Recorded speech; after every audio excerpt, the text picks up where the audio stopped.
how can advice and guidance services meet the differing needs of consumers and financial institutions? I guess the starting point is to give a description of the differences between the two.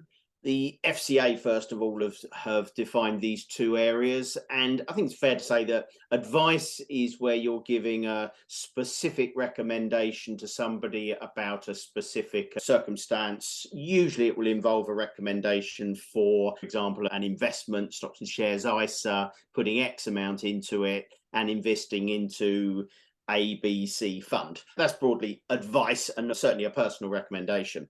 From a guidance perspective, guidance is much more defined at helping an individual identify the options. So, for example, it might give more generic information on the differences between different investments. So it might say a stocks and shares ISA is this, a unit trust is Y, or a venture capital trust is ABC, although we wouldn't be recommending probably guidance for somebody looking at that. A key bit is that advice is being delivered from a regulated individual, where guidance, you don't have to be regulated to give guidance to somebody.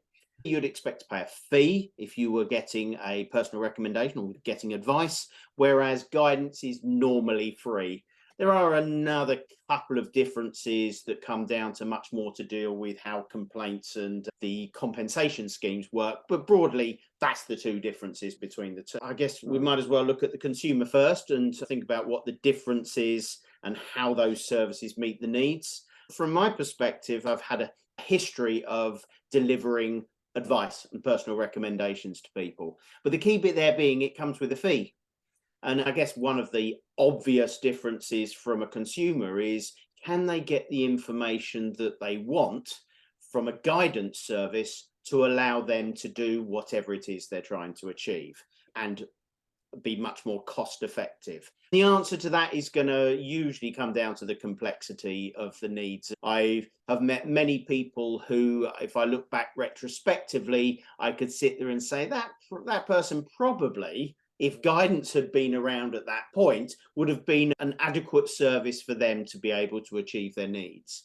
Similarly, I've been in other circumstances where the scenario is much more complicated. There might be capital gains tax implications. There might be inheritance tax planning considerations, whereby advice is probably the better route to go down. So the two services can meet the different needs of a consumer. It comes back to filling the advice gap. And there are numerous people out there who have not had financial advice, who possibly could have done with some form of service, but the cost of advice has basically been prohibitive.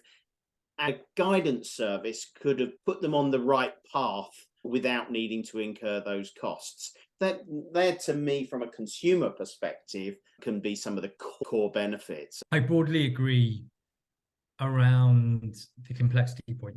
I feel the degree to which guidance is helpful is quite strongly linked to the complexity of a customer's situation.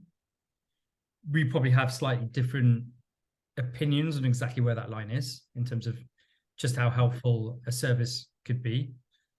Yeah, I've seen guidance services be particularly helpful to customers, and I've seen exactly the same happen with advice services as well, in terms of them being particularly helpful too. I feel as though, well, this might be stating the obvious to a degree, but I feel that on the whole, advice is more helpful than guidance. And I think the key factors when it comes to providing advice versus guidance are mostly down to kind of service providers and down to the cost of providing advice versus guidance and the risk appetite between providing the two services. Obviously, providing advice carries more risk with it than providing guidance. But I feel that then it really does come down to not just the risk side of the equation, but also the reward from a product provider's perspective. But when it comes to customers, the more specific the recommendations that they're provided with, the more specific the service they receive, the more helpful it is, up to a degree. I think it's fair to say that, and again, this comes back to the use of technology, that the more technology is used by the actual provider, the more the difference between the cost of serving up an advice recommendation and a guidance recommendation, they get so much closer. And therefore, it comes ultimately down to probably more of the considerations that the financial institution needs to think about when it's weighing up the delivery of advice services versus guidance services. Yeah, perhaps another way of looking at it could be how much of where a customer is requiring help can be covered via a generic conversation that's not specific to a product, i.e. like a macro level.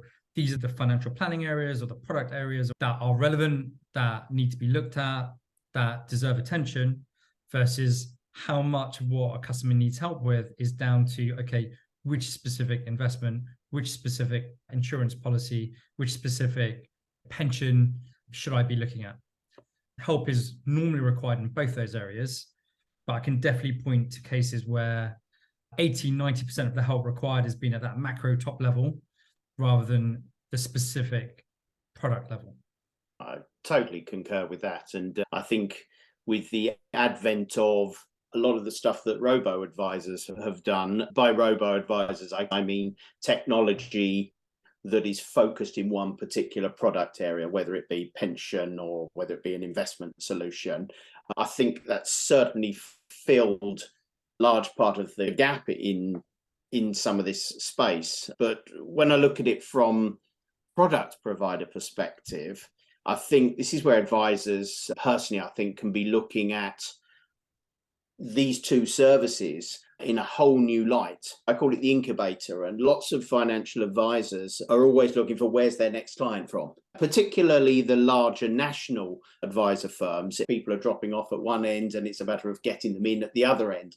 And the advice gap means that a lot of younger people who maybe in the past saw an advisor once or twice in their life until they got to maybe retirement, these people aren't being serviced anymore because of the fees that are coming along. This is where advisors should be thinking about how can we use these different services, probably alongside technology, with a view to how can I incubate and look after these people in a way that when it comes to them needing some full-on advice, and typical events there might be purchasing a home, or it might be coming up towards retirement, I want them to be thinking of me and my firm. I don't want them to be thinking of anything else. And this is where these services are great. You know, a guidance service linked in with an advisory arm is ideal. There are lots of ways that technology can be used to. We have to be careful about when I say the word integrating the two, because there must be a clear demarcation between advice and guidance. But within a company, it can deliver a guidance offering. It can offer an advice offering within that route. And it can also operate that in a hybrid manner. By hybrid, I'm meaning that with either route, you can involve people. And there are firms out there at the moment who've got a technology basis to their guidance offering, but when it serves up, it prompts, do you want to talk to somebody about this? These all come down to enhancing the customer experience from that perspective. But from the financial institution's perspective, consumer duty, have to raise it. Consumer duty for many people could mean that a guidance service is offering more value for money for many of the customers that maybe they've currently charged a fee to. I think the risk element is a factor that advisors will be thinking about. How can I offer a service to people where I'm not incurring the potential long-term risk that would typically have maybe been incurred if I was to deliver an advice service to them? So they're key bits. Ultimately, it's profitability for the advisor firm. If I go back to pre-RDR, a lot of the business model was based around the people who had money to invest were incurring higher fees, and it covered the cost of the people who basically the company was losing money on.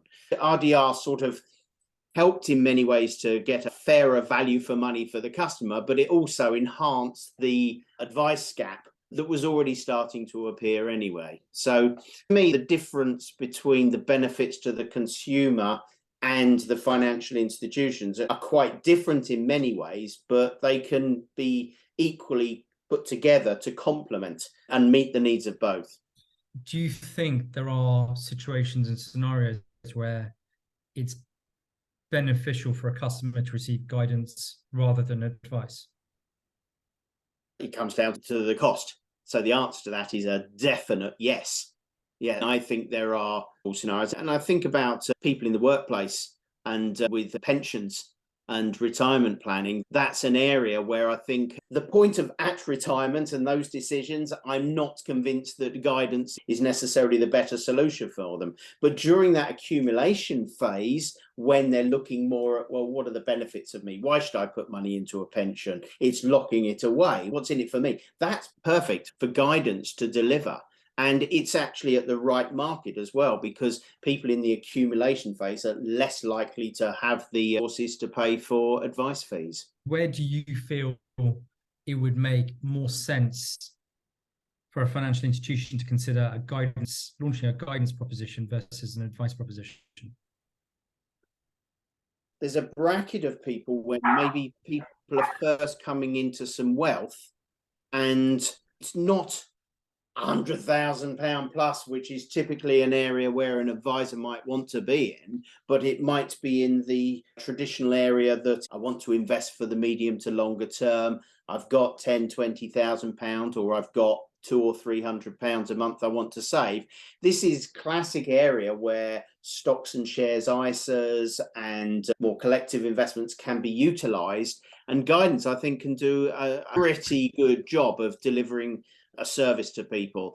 Ultimately, guidance will come down to the customer feeling a little bit more confident in the right, okay, so the service is giving me the peace of mind that that thing I've been looking at called an ISA seems to be the right type of thing.